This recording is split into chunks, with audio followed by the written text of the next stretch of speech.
헐. 와, 지금 보시고 있는 거는 저희 물방 천정입니다. 이게 무슨 일일까요? 작년까지 이런 일이 없었는데 겨울쯤 층에서 보일러가 고장나면서 굉장한 물이 저희 집으로 내려왔었거든요. 그 이후부터 저희 물방에 이제 습기가 많이 차니까 이렇게 곰팡이가 생기고 있습니다. 창문이 위쪽에 하나밖에 없기 때문에 사실 습도가 굉장히 많은 편이에요. 어항도 많기 때문에 습도 조절에 좀 어려움을 느끼고 있었습니다. 네, 이 작은 방에 어항이 굉장히 많잖아요. 어항이 몇 개 없을 때는 이렇게까지 느끼지 못했는데 여기 들어오면 묵직지근하고요. 습도가 굉장히 높은 편이에요. 윗집이 보일러가 터진 이후에는 이렇게 곰팡이도 많이 생기고 와, 아주 난리가 났습니다. 난리가. 그래서 제가 예전부터 이런 곰팡이가 없을 때는 이렇게 물 먹는 하마 같은 습기 제거제를 많이 사용했었거든요. 지금 보시면 물이 가득 차 있어요. 그리고 또 그것도 안 될 것 같아갖고 제습기도 이렇게 하나 돌리고 있는데요. 이 제습기도 또 용량이 작은 거라서 제습기를 용량을 더 큰 거를 구입할 예정이고요. 가정에서는 어느 정도 일정 수량의 어항이 있으면 습도 조절이 되고 여러 가지 이점이 있긴 한데 저희같이 물방이나 어항이 많은 경우에는 습도가 굉장히 높아질 거예요. 물론 환기를 자주 시키면 좋지만 겨울 같은 경우에는 환기를 자주 할 수가 없잖아요. 그럴 때는 대용량 제습기를 사용하셔도 좋고요. 여러 가지 해결책이 있지만 가장 원인을 제거하자면 보통 이렇게 어항에 있는 물이 증발되면서 습기가 많이 나오는 거잖아요. 그럴 때는 이렇게 뚜껑이 있는 어항을 사용하도 됩니다. 이렇게 어항 뚜껑을 사용하시면 되고요. 추가 비용이 들긴 하죠. 하지만 습도 잡는 데는 이 어항 뚜껑이 제격입니다. 보통 이렇게 축양장에 있는 어항은 축양장이 있기 때문에 뚜껑이 많이 없어요. 그리고 몇 개는 이렇게 어항 뚜껑을 쓰고 있는데요. 저 같은 경우에는 어항이 굉장히 많기 때문에 이걸 일일이 다 넣을 수가 없어요. 하지만 요번에 이런 사태가 발생했기 때문에 제습기를 추가로 구입하는 거 이외에도 요번에 어항 뚜껑을 몇 개 구입해 봤는데요. 오늘은 이 어항 뚜껑을 어떻게 장착하고 어떻게 사용하는지 그 방법을 한번 소개해 드리겠습니다. 자, 주문한 어항 뚜껑이 도착했습니다. 요거는 어항 뚜껑이 사실 싼 가격은 아니에요. 거의 어항 가격하고 비슷할 정도의 가격인데 요거는 좀 저렴한 곳에서 구입을 했습니다. 제가 자주 축양장이나 어항을 구매하는 곳인데요. 요거 생각보다 저렴합니다. 45큐브용으로 몇 개 구매했고요. 그 다음에 두자 강폭용으로 몇 개 구입했는데요. 생각보다 굉장히 저렴합니다. 혹시 뭐 필요하신 분들은 제가 링크를 따로 알려드리겠습니다. 네, 이 구성품은 상당히 간단합니다. 요런 플라스틱 받침대 같은 게 있어요. 요거를 어항에 걸고 그 위에다가 이 뚜껑으로 이제 장착하는 방식인데요.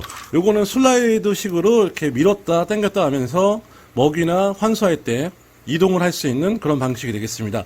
요거를 한번 어항에다 직접 설치해 볼게요. 자, 요번에 세팅 중인 어항에다가 설치를 해 보겠습니다. 요거는 이자 강폭 어항입니다. 그리고 제가 주문한 거는 두 가지예요. 요게 45큐브용이고요. 두자 강폭용도 따로 주문했고요. 자, 우선은 이 거치대를 먼저 설치해 보겠습니다. 네, 이 거치대는 어항 크기에 맞춰 갖고 주문할 때 같은 사이즈의 거치대가 옵니다. 그리고 보통 기본적으로 두자 강폭이나 45큐브 30큐브도 거의 호환이 되는 거니까 참고해 주시면 되겠고요. 두자 강폭 어항 같은 경우에는 가로 크기는 60cm가 되겠죠. 그리고 강폭이기 때문에 이쪽 폭은 45cm가 됩니다. 그래서 요거는 45cm로 재단돼 갖고 그대로 온 겁니다. 요거를 거치 방법은 간단합니다. 여기 보면 홈이 있어요. 이쪽 홈을 어항에다가 끼면 되고요. 요거는 6T까지 낄 수 있는 거고요. 또 주문하실 때 보면은 뭐 8T까지 낄 수 있는 거치대로 따로 주문하시면 되고요. 저희 어항은 요게 6T짜리 어항입니다. 그렇기 때문에 요거는 잘 들어갈 겁니다. 근데 간단하게 어항에다가 한쪽 면을 끼고 쏙 이렇게 살짝만 밀어도 잘 들어갑니다. 네, 이런 식으로 살짝만 눌러주면 어항에 이렇게 장착이 된 겁니다. 네, 거치대를 하나 장착을 했고요. 또 나머지 거치대도 반대쪽에다가 끼면 되겠습니다. 그리고 보시면은 여기 두 가지가 있어요.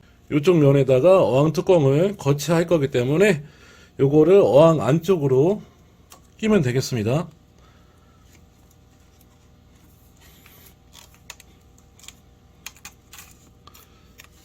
네, 이렇게 간단하게 두 개의 거치대를 꼈고요. 네, 여기다가 슬라이딩 어항 뚜껑을 올리기만 하면 되겠습니다. 자, 제가 이번에 주문한 거는 어항 크기에 맞춰서 두자 강풍용을 주문했습니다. 이 뚜껑이 두 개가 옵니다. 여기 자세히 보시면은 어항이 크기가 틀릴 거예요. 보세요. 하나는 조금 작고 하나는 조금 크죠. 요게 슬라이딩 리드 방식이라고 비교적 작은 유리가 아래쪽으로 들어가고 긴 유리가 위쪽으로 들어가면은 서로 슬라이딩을 하면서 이 뚜껑을 열고 닫을 수 있습니다. 그리고 자세히 보시게 되면은 이 두께는 5T짜리입니다. 어항이 커질수록 이 두께는 커지더라고요. 6T까지 커지고요. 두자 강폭이나 45큐브용은 여기에 5T 정도 되고요. 여기에 일반 어항처럼 아주 매끄럽게 면치 작업을 깔끔하게 해주셨어요. 안전하게 손 다칠 걱정 없이 설치하고 자유롭게 움직일 수 있습니다. 자, 우선은 아까 말씀드린 것처럼 요 크기가 작은 뚜껑을 먼저 설치하겠습니다. 자, 제가 지금 한 손으로 찍고 있어서 약간 불편하긴 한데요. 거치대를 보면은 두 가지가 있어요. 아래쪽이 있고 상단이 있는데요. 지금 투명해서 잘 안 보이죠? 아래쪽에는 작은 유리를 끼면 되겠습니다. 끼는 방법은 한쪽에 먼저 거치를 하고요. 반대쪽도 딱 끼면 딱 맞습니다. 네, 이렇게 하나가 꼈고요. 요거를 살짝 뒤로 밀어 놓겠습니다. 유리가 투명해서 잘 안 보이죠? 네, 이런 식으로 어항을 하나 올렸고요. 그리고 살짝 긴 뚜껑을 위쪽에 거치를 하면 됩니다. 네, 끝났습니다. 간단하죠? 요거는 누구나 쉽게 아주 설치할 수 있어요. 이렇게 어항이 밀봉이 됐습니다. 그리고 이게 슬라이딩 방식이기 때문에 뚜껑을 살짝 밀면은 이렇게 열고 닫을 수가 있습니다. 이거 생각보다 상당히 부드럽게 움직일 수가 있어요. 네, 이렇게 이런 식으로 슬라이딩 방식으로 왔다 갔다 할 수 있는 어항 뚜껑이 되겠습니다. 네, 이렇게 뚜껑을 설치해 놓으면은 일단 물 중방량도 굉장히 적고요. 겨울에는 온도 유지도 비교적 쉽게 할 수 있고요. 또 물튀김 방지나 점프를 잘하는 고객들이 있잖아요. 이렇게 뚜껑이 있으면 점프사를 방지할 수 있습니다. 구피 같은 경우에도 점프 상당히 잘하거든요. 저희 구피도 몇 마리가 점프해갖고 바닥에서 멸치가 되는 경우가 많았는데 이 뚜껑이 있으면은 점프사도 방지할 수 있고 여러 가지 좋은 면이 많습니다. 물론 추가 비용이 발생하긴 하지만 그 외에 장점들이 많으니까 여러분들에게도 이 어항 뚜껑을 추천해 드리겠습니다. 비교적 저렴합니다. 두자 강폭 경우에는 보통 17,000원, 15,000원 이 정도 하더라고요. 또 45큐브용도 가격은 거의 비슷하고요. 그러니까 이 정도 투자해서 이렇게 여러 가지 효과를 누릴 수 있으면 큰 비용은 아니라고 생각하고요. 이런 식으로 어항 뚜껑을 설치했습니다.